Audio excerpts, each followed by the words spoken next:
We're excited to announce that our very own podcasting platform, Zencastr, has become a new sponsor to the show. Check out the podcast's discount link in our show notes and stay tuned for why we love using Zen for the podcast. You're listening to the Archaeology Podcast Network. You're listening to The Archaeology Show. TAS goes behind the headlines to bring you the real stories about archaeology and the history around us. Welcome to the podcast.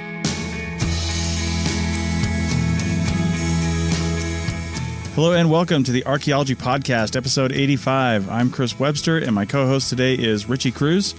And in today's show, I don't even know what we're going to talk about. We're going to talk about all kinds of different things. So hang on, and next time you want to see us live, go over to facebook.com/archpodnet, ARCHPODNET.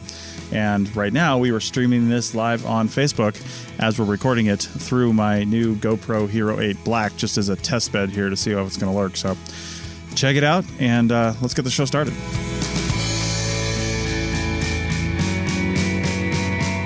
So welcome to the show, everybody. Welcome, Richie. How's it going? Yeah, I've had better weeks. It all depends. It's going both entertaining and not bad.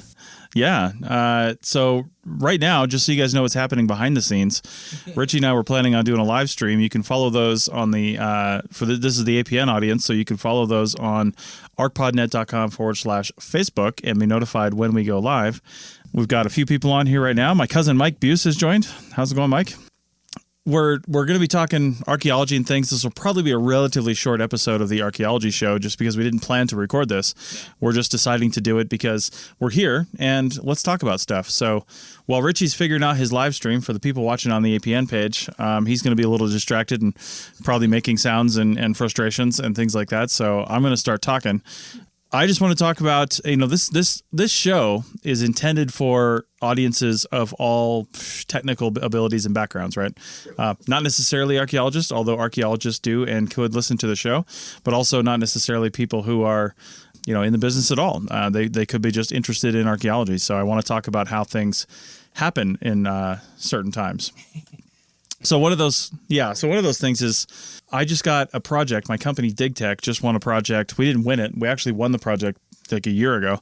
It's a big military thing that goes for 5 years. And then if something shows up within that 5 years that the military needs done, they go to the people who won the project, usually the 5 different companies.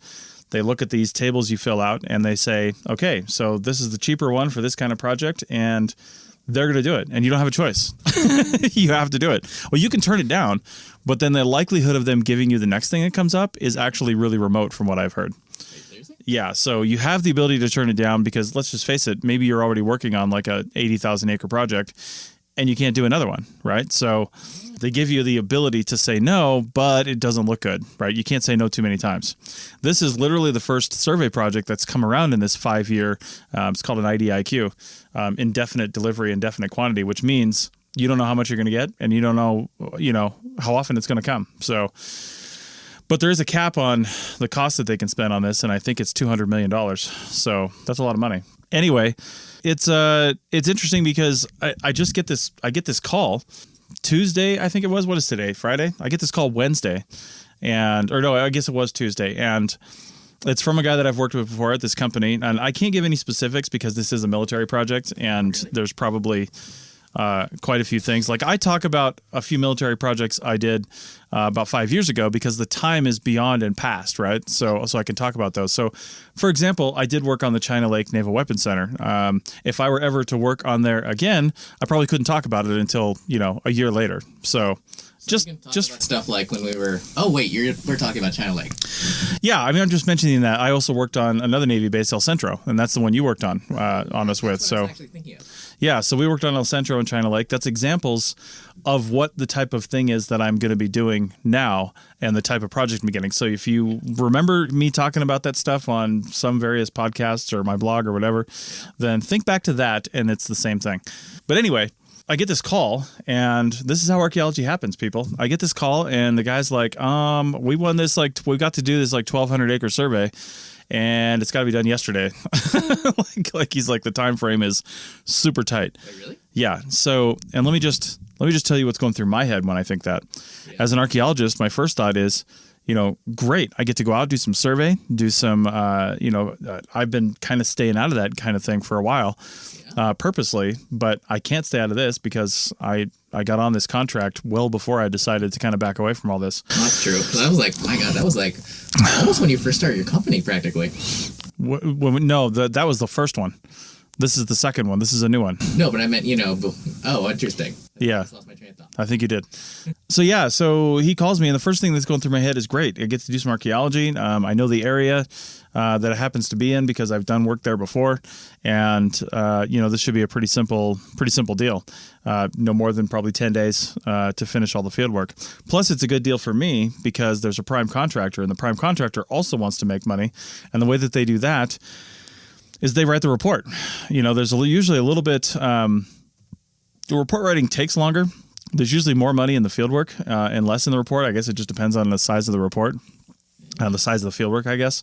But usually the bigger chunk is on the fieldwork side because you've got more people working on it. With the report, you might only have 2, but with the fieldwork, we're going to have 4. So just from an hours standpoint, you're looking at more people to do that. Plus, they want this done within the next couple months, which is going to be they want the final report by early May. Like the final report. Although this time you'll be there when it's not like a bajillion degrees. Yes. So,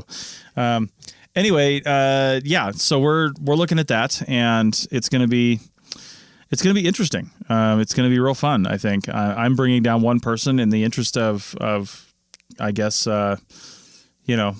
playing nice with others. The company that is the prime is going to supply some of the equipment, and they're going to supply a couple of people too. So they're going to get some payroll because it's good because they have to keep their people employed. And I was fine with that. I could manage the entire crew if I wanted to and bring all my people down because that's my prerogative. But I was like, no, you guys, I don't even want to deal with multiple instances of payroll. I mean, payroll would be fine, but let's be honest, I'm a small company, and if I were to cover payroll just for one session for 4 people rather than just 2 people, I mean, I'm looking at covering probably about $20,000 in that amount of time because I've got not only 4 people to pay for, but per diem as well. And per diem on this project is $157. So that times 10 is $1,057 times 4 is like $4,200. And then you've got salaries for 4 people, at least $25 an hour. I don't even know what the pay rate would be, but I got to imagine it's around 25 that they're going to be paying.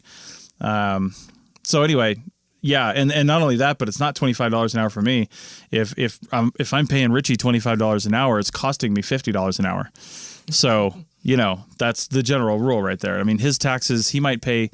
He's going to pay 30% in his own taxes, but I also pay that 30% in addition to that. But then out of that hourly rate comes all my overhead expenses. So something a lot of people, especially in the lower ranks, do not understand. Yeah, totally. Yeah. I remember, I'm not going to mention the company or the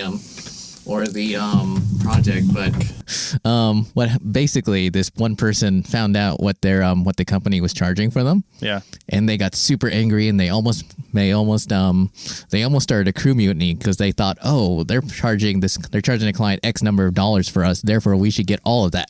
Yeah. Yeah. And of course this person just did not understand the way that the economics worked. Right.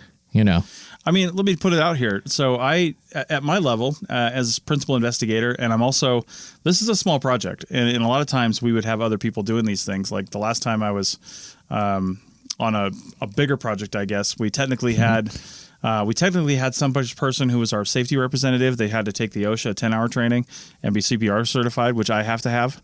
Oh. But here's the thing. I remember that, actually. Here's the thing. The OSHA 10-hour, good for 5 years. And I looked, and the last time I took the OSHA 10-hour was for that El Centro project I was mentioning. Yeah. And mine expires April 2nd. Our field work should finish about a week before that. Oh, my God. So I don't have to take it again, which is fantastic. I forget what airport it is, but I was recently watching a blog where for some reason they had a CPR training machine in the airport, next to the bathroom, which I thought was really unusual. That is unusual. So anyway, just talking about the project a little bit more. So that's kind of how the secret sauce is. I was getting ready to mention, so as a principal investigator, plus the safety person, the health and safety representative, plus I've got like 3 other titles. I think there's like 4 total, to be honest. Seriously? Field director. I'm field director. I'm a PI on this project officially. So principal investigator, and then I'm the safety person, and I'm something else. I don't even know what. But because of that, hourly billable rate, the rate that I'm going to bill the company, that is the prime contractor, and the prime contractor will bill the Navy for this. But the rate that I'm billing out is $70 an hour, which is pretty low actually for archaeology. But it's because I have not a ton of overhead. You know, I'm not running like a huge company with, you know, all these building rent to pay and all that other stuff. Yeah. I mean, I have building rent to pay. I pay for the space, but but not the whole building. Not the whole building. No.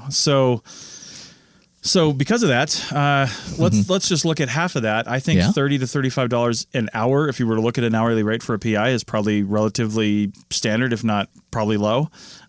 Because you look at like a $40 an hour salary would be $80,000 a year, which is not out of the realm of possibility for a PI. You know, that's about what they should be getting. So $70 an hour puts me at about $35 an hour. 70 billable puts me at about 35, which is, again, right in line with where that probably should be for that level. So that's what I'll pay myself, and then I'll have to pay my taxes, which my taxes are going to be higher because I don't do payroll for myself. I basically just do a withdrawal, and I pay taxes on the income that my company makes. And my pay is considered an expense. So so actually, it's better for me to do that than putting myself on payroll, because then I do actually pay taxes twice. DigTech, my company, would pay taxes on my payroll. That's true. And I would pay taxes on my payroll. But this way, I only pay taxes on the income that I bring in. You know? Now, I'm going to bring in like $15,000 in income in this 10 days, but I'm paying out like 7 or 8 just in salary and for myself and my employee and per diem, plus my truck. You know, my truck has expenses as well. Well, that's true. So that's why I'm not using mine right now. Yeah, well, there you go. Well, that and the fact that it's sunny and nice outside. Well, so anyway, there's a lot of costs involved, and that's how it's all covered. So anyway, so that's going to be fun. I got some more I want to talk about on this project, but let's take for the podcast audience, we're going to take a short break, and we will be back for segment 2 in just a second.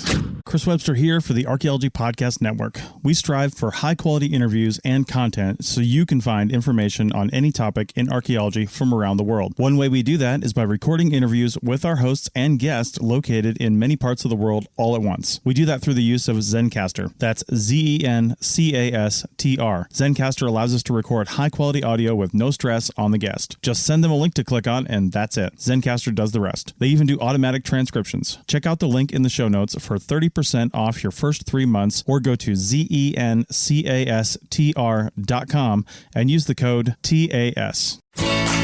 Looking to expand your knowledge of X-rays and imaging in the archaeology field? Then check out An Introduction to Paleoradiography, a short online course offering professional training for archaeologists and affiliated disciplines. Created by archaeologist, radiographer, and lecturer James Elliott, the content of this course is based upon his research and teaching experience in higher education. It is approved by the Chartered Institute for Archaeologists as 4 hours of training. That's in the UK, for those of you that don't know. So don't miss out on this exciting opportunity for professional and personal development. For more information on pricing and course structure, visit paleoimaging.com. That's PALEO imaging.com, and look for the link in the show notes to this episode.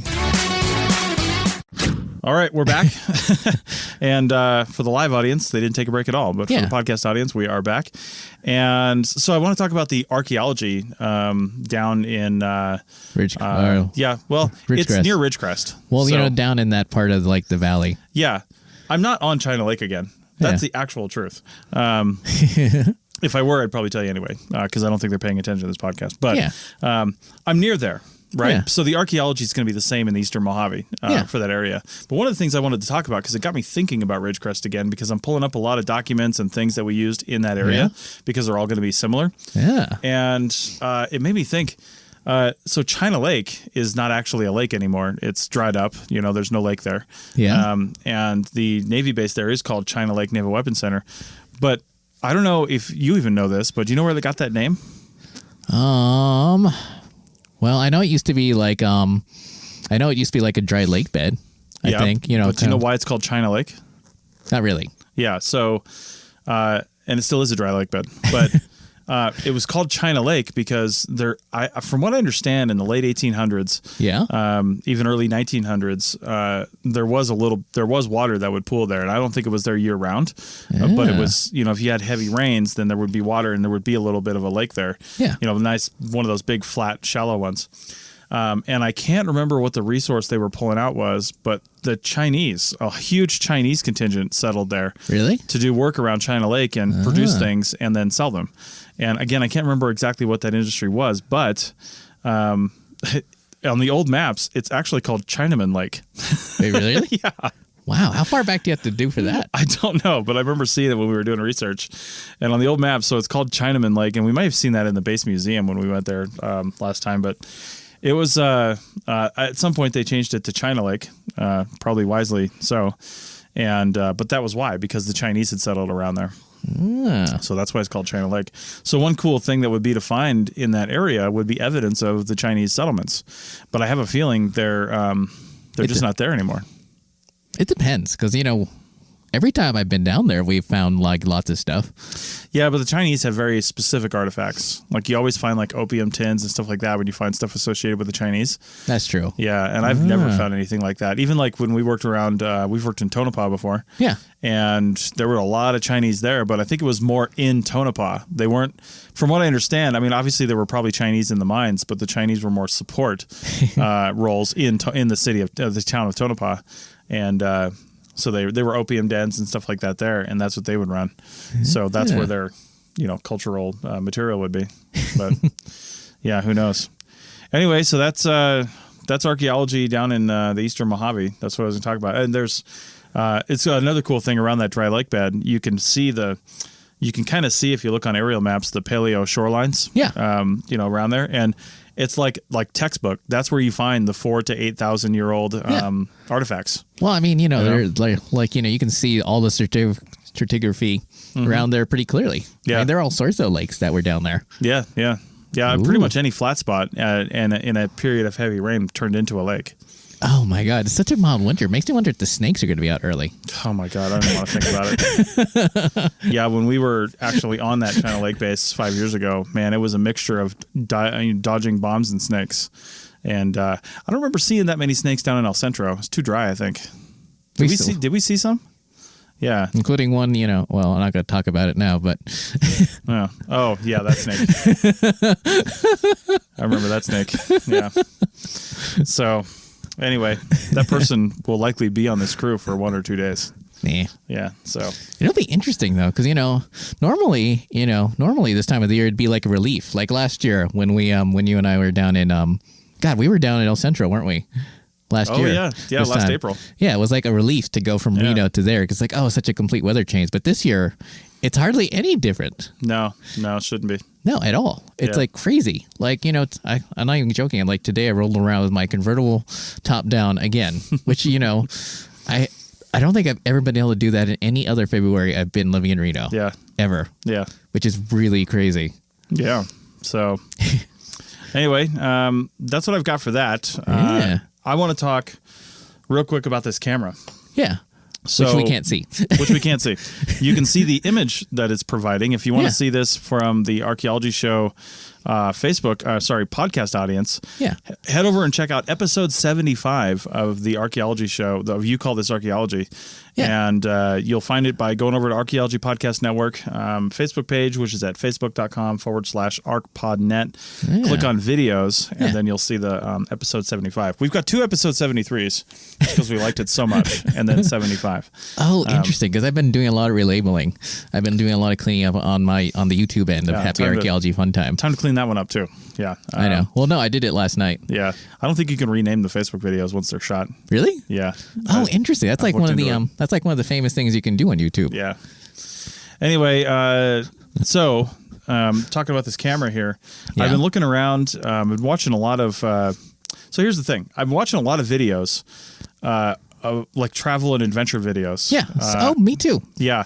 Really, for me, they've been more focused around people who live aboard boats and then they go around and they do stuff. And a lot of times because these channels are, I guess, being served up to me by YouTube, they're popular already. And I've tried to take some of the other ones that are kind of like related to those, and it's like anything. The popular channels have usually 2 consistent things. Well, maybe 3 consistent things. Yeah. The first one, obviously, is regularity. They release every week, every single week, sometimes more than once a week, but definitely at least once a week. The second one is the hosts are charismatic. You know, they're just like people that you like, you know, and it's just like in general people that you like, you know. Oh my God. It's like a video I found. It's like a video series I found where I'd never intend on going to Disneyland. Yeah. But it's a very popular YouTube channel called Ordinary Adventures, where these two people who have annual passes to Disneyland just go there and like try out new things. Like, oh, this is what's new in the gift shop. And this is like the new food that they've got for this special night and whatnot. Yeah. And the crazy part is they get hundreds of thousands of views, and they've already gotten, like, Disney apparently noticed them and like gave them free tickets and, you know, airfare to like Orlando. Well, and see, that's what I'm talking about. That's the other thing is if you're talking about the right subject, then people are just going to flock to it. And Disneyland, since so many people go to Disneyland, they probably, you know, the savvier ones will Google or YouTube search just Disneyland. And if these guys have enough views and stuff, they're probably going to come up. And it's a great way to just review what you're doing. But, oh my God, some of the views, I mean, I forget if we talked about this in past live streams, but I mean, some of the YouTube channels I follow are like, I cannot believe how many, like, you know, there's a YouTube channel I follow dedicated to nothing but keyboards, vintage keyboards, and like discussing the switches on the keyboards and how they feel and doing ASMR where he's just typing on the keyboards. And I'm like, my God, you already have over 100,000 subscribers and you're getting like, and like, insane. Wow. And yet I can't get that many people interested on what to do, like how to get an archaeology job or what to do. It's because how many people actually want that? That's what I'm talking about. You know, there's depends though. It doesn't depend. There's maybe less than 20,000 people who want that and can actually get it. True. But I can, you know, but if someone can make keyboards popular, then maybe I can just by the force of personality can make archaeology popular on YouTube. But I think you're going to need another hook. You know, you'd have to do something like, you know, I don't know what it would be, but you need something else. Well, the thing is that I've been watching, I mean, you know, not to get too much in the weeds, but I've, you know, obviously I check the app, the YouTube Studio app. And one of those things I noticed is that as the weeks have gone by, because I realized I haven't uploaded a whole lot of videos that aren't live streams yet. But with each video, especially now that I've started incorporating the videos where I'm doing it on DaVinci Resolve as opposed to Premiere Pro, like the engagement, the amount of time people are watching is actually going up. And I've also learned that the target for minutes watched is like half. And I don't think anyone, not even someone like Marquez Brownlee, gets to half. Yeah. And so far on the video I just released Wednesday, it's already gotten up to like almost 45%, which I was really impressed by. I'm like, thank God. Nice. Well, and that was the other thing I was going to mention as a necessity for a successful like YouTube channel is it engaging subject. Yeah. You know, so you've got good hosts, you've got good video. I mean, that's kind of like an unspoken fourth one, right? You got to have good video and good audio. And you have to make all that look good. You have to put some effort into it, but it has to be entertaining. Like my wife and I have been sitting, rather than watching Netflix for like the past few weeks, we've been binging this YouTube channel. It's insane. We've never actually done that before. Really? And we just don't sit there and just do that. But I finally got her interested in something that I'm interested in, and we're able to just sit there and watch it. And partly because the hosts are very engaging. They're very entertaining. They seem like good people. They seem like just normal, average people that are living an extraordinary life. And it's inspiring me to say, you know, give it all up and you know, go buy a boat and live on it. And the interesting, well, I mean, you're not going to keep the boat you've got for a while. That's not a liveaboard. Well, that's true. Yeah. Because I was thinking, man, it seems like it has a pretty big fan base as far as like, you know, the manufacturer. You mean of mine? Yeah. The Mirage boat? Yeah. I mean, it does. It's got a pretty dedicated small fan base, I guess. But Chuck says, good looking haircut, Chris. I actually got a haircut today. Wait, I don't really? know how you could tell that, but that must be the sharp image from that GoPro. Yeah, it was like literally an hour and a half ago. Anyway, so the what was I saying? We're talking about YouTube. We're talking about channels. So the other thing is, you know, along with those good subject lines, and this is why I want to bring it up on this show. Is I think that you can make good and engaging travel style videos with a history focus. Of course you can. You know, and I know people are doing it, but I think you have to pair that with I think you have to pair that with something that people are just flocking towards as well. If your goal is to monetize this and really, True. make a living out of it, right? Which if you're going to do this full time, you're going to have to make a living out of it, because some of these people, sometimes behind the scenes, this couple, they put out a weekly video. They said they spend sometimes 15, 20, 25 hours a week editing that video. Really? Oh my God. I was just today I was just going to mention, obviously I can mention it right now, but sometimes I feel like I don't have enough hours in the day. Yeah. For editing. Well, that's what I'm talking about. Yeah. Mostly, although I have to admit, I do find it, now that I've switched to DaVinci Resolve, it's like a lot of fun for me. Yeah. So that's the kind of thing I'm looking at is, putting together stuff like that, and putting together stuff that, so that my focus obviously would be doing something that's a little more historically focused and covering those sorts of things. Oh, and it'll be accurate, I assume. Well, of course. But then also doing it using another medium that people are just flocking towards as well. Like, for example, if we decide to, get an RV before we get a boat, do you know how many people like just sit there and binge RV travel videos because they're interested in that lifestyle? Wait, you mean RV or like the van life? Oh, vans are too small. I mean RV. All right. Yeah, like 40-foot RV. Yeah. And then there's boats as well. I mean, some of these boating channels that are just not very good, like either the hosts are not very good, or the video's not very good, or just the whole presentation. Maybe I don't like the boat. Maybe that's garbage.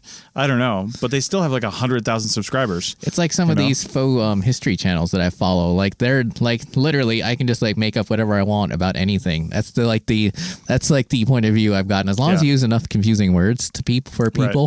And talk about like, I don't know, like how the Peruvians didn't actually build, those walls, like because there's no way ancient Peruvians or any brown person can come up with a straight line on a rock. That's like impossible. There was obviously a predecessor civilization that they killed out and pushed out. Clearly either ancient white people or aliens. See? and this dude, like I was watching, oh God, I forget his name, but so many views and so many people saying, thank God the real truth comes out and stuff like that. Yeah. It's depressing. Yeah. So anyway, I think that's what I've got. I do want to take. Yeah.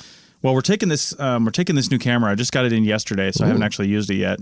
So as you're listening to this, it's February. Well, it's Valentine's Day. It's February 14th, and my wife and I are going to go out to our. We've got our boat in a slip in Pittsburgh, California. Yeah. And we're going to go out there tomorrow. She's got to teach a class tomorrow afternoon, so we're going to go after that. So we're going to get there a little late, but we're going to take it out. And I think I can do some kind of cool stuff too, because I've got that new DJI Mavic Mini. Yeah. And I haven't done this yet because I'm always so antsy to just get out there. Elizabeth says we need more shows about real history. She's right. and Elizabeth, this is what I'm getting to. Stuff that's all around us is what I want to talk about. Not just the big fancy stuff. Yeah. The big buildings, the big structures, the big things. I want to talk about the stuff that's literally just all around us. And so we're going to start doing this by. It's going to be experimental this weekend. No one's going to see it. I'm going to probably cut it together just to play around. Maybe I'll throw it up on my regular YouTube channel. But I want to do stuff like, taking my drone and putting it up high and showing us coming out of the marina. And also maybe talking a little bit about the history of the marina where we're at, because there's a lot of history right there. And then we're going to go up the Delta, and that's what Elizabeth said, or Liz, the Everyday Stories. So then we're going to go up to Delta, and we do have a destination in mind. There's an anchorage, a really cool anchorage that I've heard about that you can just go up there, spend the night and marked anchorages on the marine maps are typically places where, with different winds and currents and stuff like that, and maybe noise, all that's going to be less, and you're going to have a nice, comfortable night. So it's a good place to anchor. I mean, technically you can kind of just anchor anywhere as long as you're not in the channel. But, there's certain places where the current's going to be more stiff, or maybe there's not a good place to put your anchor down. Yeah. You're going to get it caught up on pipes or wires or something. So, what's interesting? I remember, was it last week where you went up to the winery? We went to Napa a couple weeks ago on the boat. Are there any wineries that are just like right on the water? We could see vineyards from the water, but there was nothing we could just get out of the boat and access because they didn't have docks. Well, that's interesting, because you figured they'd want to take advantage of everything. Well, here's the thing. So when we go up to Delta tomorrow and Sunday, we're going to be able to we know for a fact because Yeah. we've driven basically next to the channel that we're going to take, and there's all these little ones. Yeah. And there's wineries all over the place out there. Ah. And not a single one of them have like dock access. And unless we're watching satellite views, we're not going to know where they're at because the dikes are so high Of on course. either side. So, Yeah. we're down in the channel following the map, and it's hard to tell what's around you. Interesting. You to bring your electric bike? No, Yeah. it doesn't fit on the boat. It's just too Ah. big. Yeah. But I am going to take, like I said, the drone and get some nice overhead footage because I think that adds a nice element to the videos. A lot of the good YouTube Yeah. channels I watch for travel, they have a lot of good drone footage because it helps get that perspective. Yeah, and don't forget footage like, of you driving. Oh yeah, for sure. You Yeah, know. I mean, you got to include all that. And that's the other thing I noticed that really pulls all this together and makes it a little more personal is that stuff that you wouldn't think to film. Yeah. And I've always been this way with movies, and I'm this way with YouTube videos too. I always kind of ruin movies for myself because I'm just sitting there watching, trying to think how did they get that shot. Yeah. And then I was like, I'm just like thinking about the behind the scenes of it without actually really paying attention. And I do the same with YouTube videos, like this one couple that I follow, that I've been mentioning the whole time here. They'll do stuff like, they're sitting on a beach or something like that, and then you see them walking off into the distance, and maybe they'll do a time lapse or something. Yeah. And then it's just like, but they got to go back and get that camera. Of course. I was just doing that yesterday. Yeah. I mean, but that's what makes a good video. Yeah. Like sometimes I don't think people appreciate how much goes into those B-rolls. Like yesterday, oh my God, I didn't like, this weather is like bringing everyone out. I went up to, oh God, what is it? Steamboat Ditch, which is like, up. I know which what is, that's at. yeah.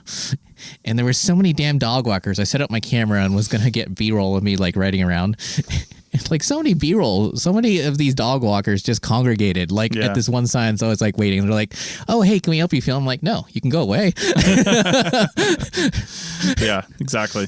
It's really interesting though. I'm not, obviously you've only had the GoPro for a day, but in the weeks that I've had a GoPro, like I have like a tiny little bendy tripod, and then I stick the GoPro on that, and it's tiny, the whole package, and a battery because it's the same size battery as the one you got. Yeah, they keep the batteries the same size. I literally just take it with me on a run, whether I'm intending to film anything or not, because it's like so small and so light. I don't even doesn't notice weigh anything. Yeah. And so as a consequence, I've been getting a lot of videos when I'm out running. Nice. And I do have a story about that as soon as we get onto that. Yeah. Chuck mentioned here that he used to train out in the Delta. Ooh. He's a competition cyclist. So he used to train out in the Delta, and he said there's a lot of excellent boat Delta maps. There are indeed. I've downloaded a bunch of them to my iPad. So. Oh, wow. Interesting. I wonder what Chuck's opinion on gravel bikes are and whether they're just cyclocross bikes. Yeah. Rebranded cyclocross bikes. Yeah. So, all right, let's take one more quick break here for the podcast audience, and we will be back shortly to wrap up this episode of the Archaeology Show with myself and Richie Cruz. You may have heard my pitch for membership. It's a great idea and really helps out. However, you can also support us by picking up a fun t-shirt, sticker, or something from a large selection of items from our TeePublic store. Head over to arcpodnet.com/shop for a link. That's arcpodnet.com/shop to pick up some fun swag and support the show. All right, we're back. And Chuck linked in a nice little Delta map here. I'm going to see if I have that one and click on that later. But then also, Josh Dunn joined. Oh, yeah. What's up? Speak of the devil, Josh Dunn. Yeah. We were just talking about China Lake and El Centro, and Josh knows all about those two projects. I was just thinking that makes me want to Ballast Point. Yeah. Yeah. Ooh. Yeah. But if we wanted to go on with filming GoPro footage, Yeah. I can talk about what happened Monday. Yeah. Monday was a beautiful day. And so I just, like normal, I just stick the GoPro and a battery in my pocket and I'm running around. And, obviously you have to picture, it's hard to picture on a podcast or if you're not familiar with Reno, but usually on Mondays, it's my short run. So I run up California. And for people who aren't familiar with it, California is like a hill that is like a street that goes uphill. And so Pretty steep for a little bit too. Yeah. And the thing is, there are a couple of abandoned lots there, or like they're just like, I don't know, there's like no one's building a house there. So I thought, oh, that would make a great view because it's like got a view of like the Truckee River below and then downtown Reno and all that. And I've recorded a few videos there before. Yeah. And the thing is, so I set up my camera and I'm starting to talk and I'm talking and talking. And then, and people have to understand that, I'm way up high and I don't think anyone can see me. And then I start hearing it as I'm talking. I start hearing some dude like swearing, and I'm thinking, oh God, is there someone right below me? Because obviously I'm like 8-10 stories above the Truckee River below. Yeah. I'm thinking, wow, maybe there's someone on the hillside, and so I keep, and then as I'm looking around, the swearing stops, and then I start again, and the swearing starts again. So I'm looking again, and this goes on for about 5 or 10 minutes, and then I look across the street. There's a dude on the other side of the Truckee, so right near the Keystone overpass. Yeah.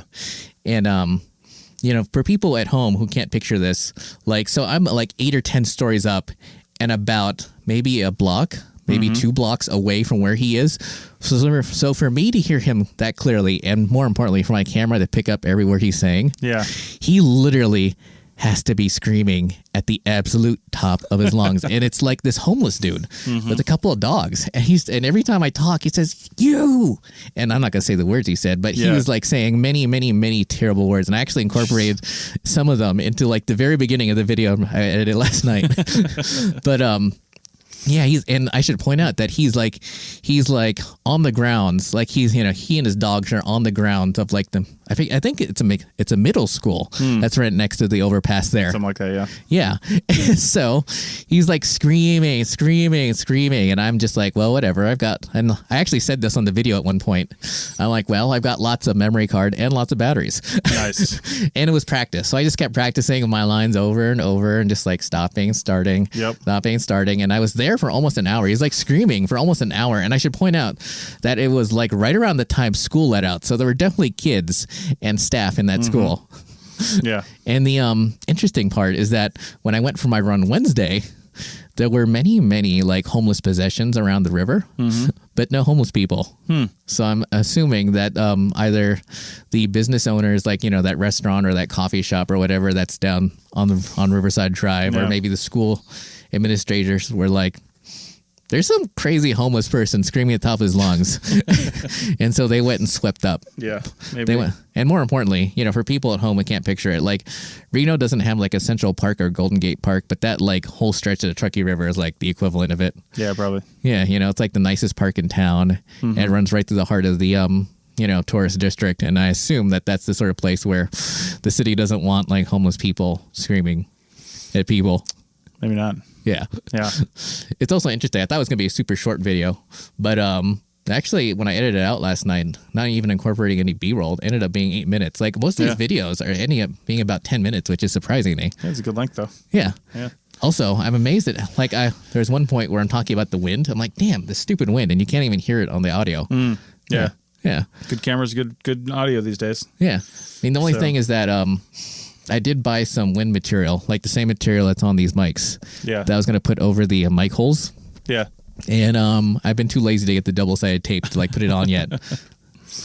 Yeah. David Ian Howe of the Life in Ruins podcast joined us, and he put on hashtag investigate Carlton Gover, who's also a host of the Life in Ruins podcast.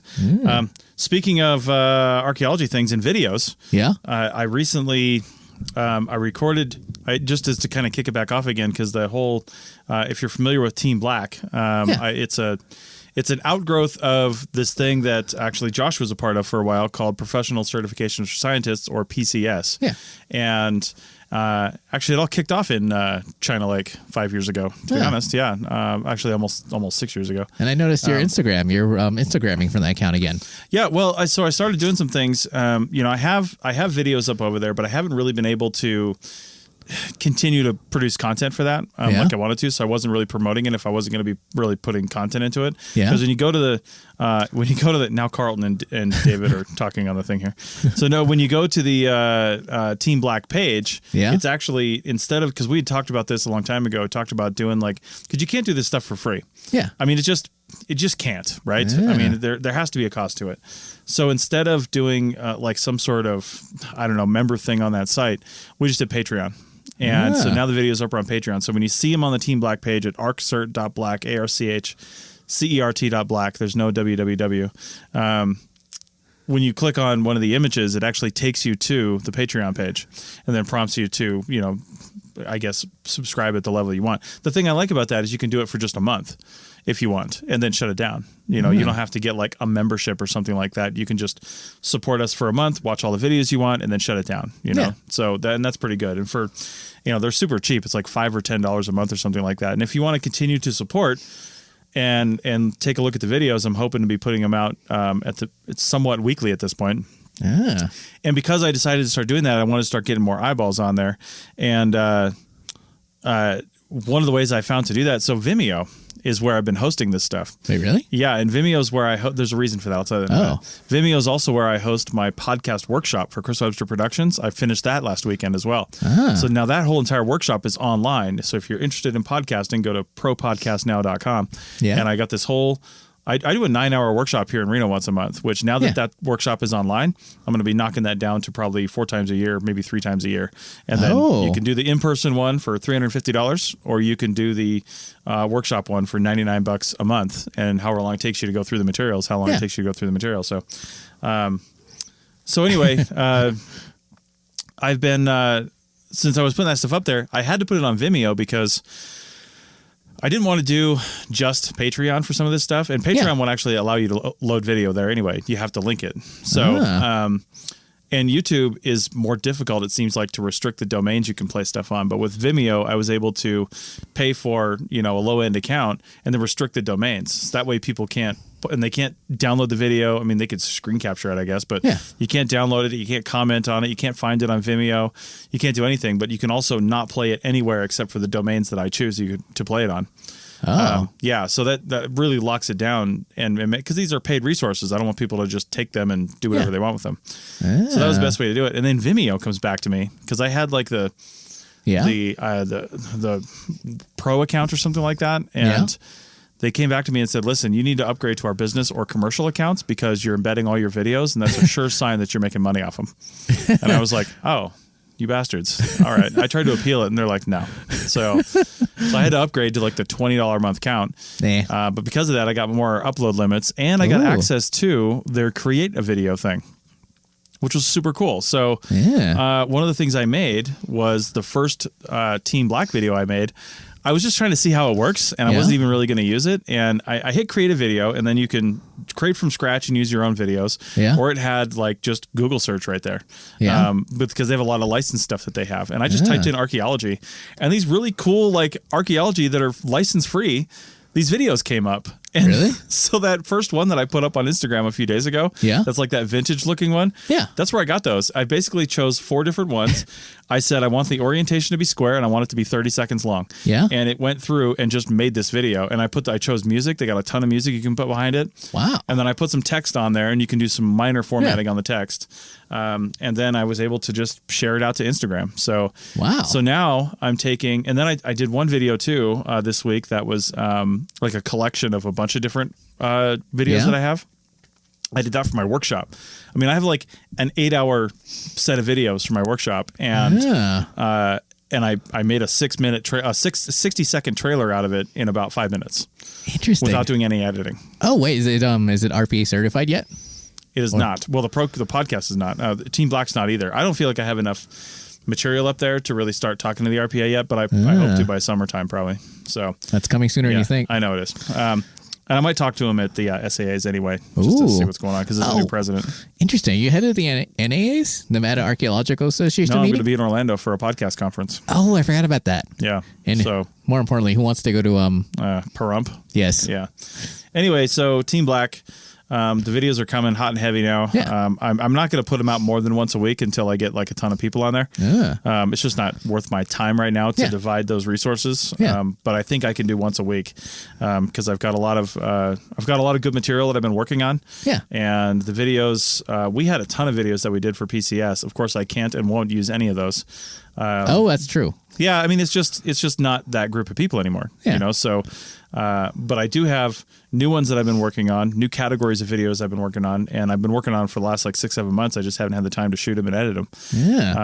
But now I'm kind of moving my attention span around a little bit and getting back into it. Well, it's interesting that you mentioned how you can make a video on Vimeo, because one of those things, you know, I know that Adobe gets a lot of complaints online, and I have to admit, since since I switched off Premiere Pro, I have to admit, my God, like they are behind the curve on everything.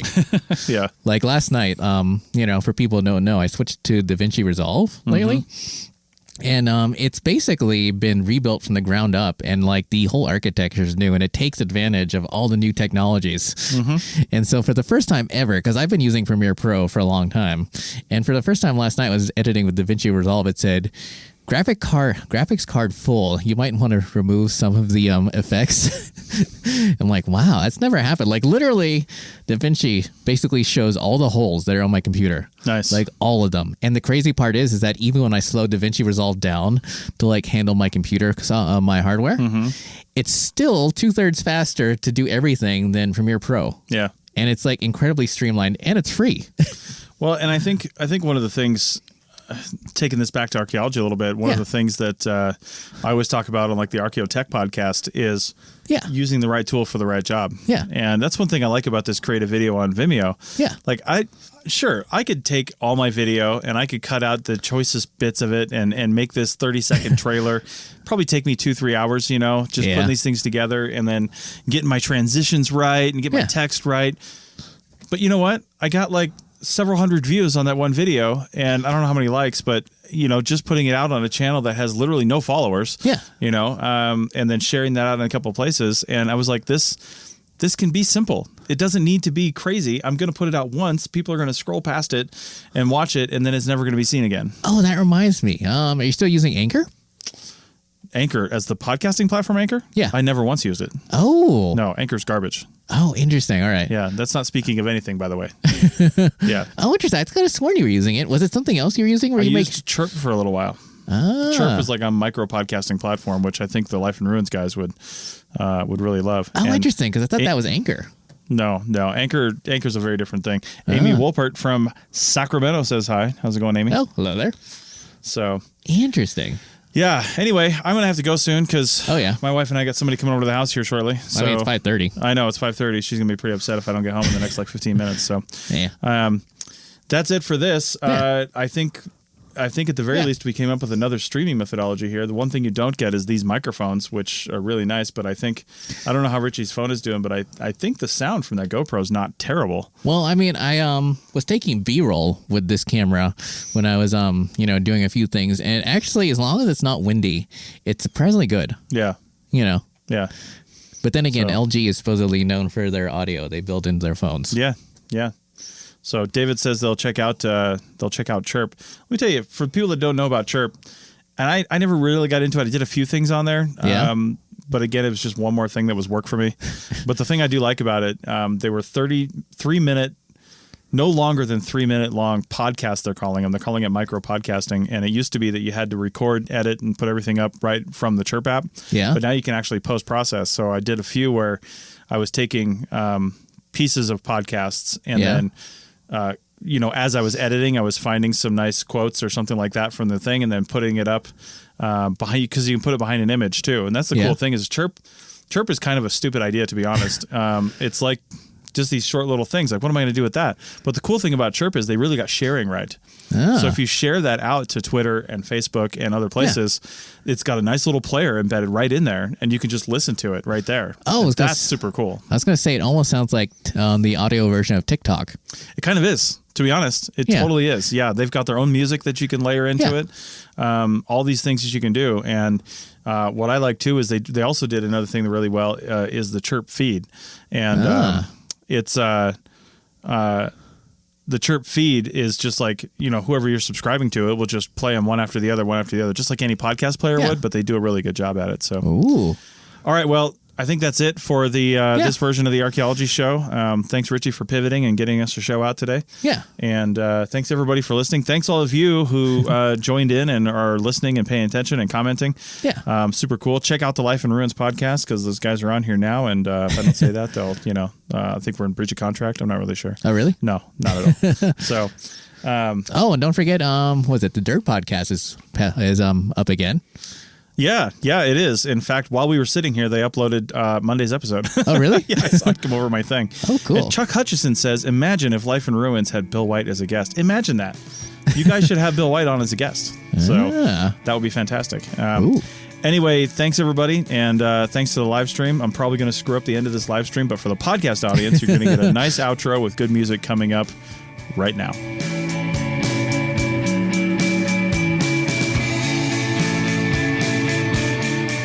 Thanks for listening to the Archaeology Podcast. We hope you enjoyed it.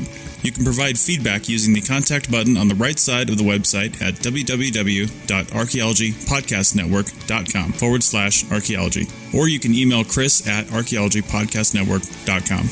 Please like and share the show wherever you saw it so more people can have a chance to listen and learn. Send us show suggestions and follow ArcPodNet on Twitter and Instagram. This show is produced by the Archaeology Podcast Network. Opinions are solely those of the hosts and guests of the show. However, the APN stands by their hosts. Special thanks to the band Sea Hero for letting us use their song I Wish You'd Look. Check out their albums on Bandcamp at seahero.bandcamp.com. Check out our next episode in 2 weeks, and in the meantime, keep learning, keep discovering new things, and keep listening to the Archaeology Podcast Network. Have an awesome day.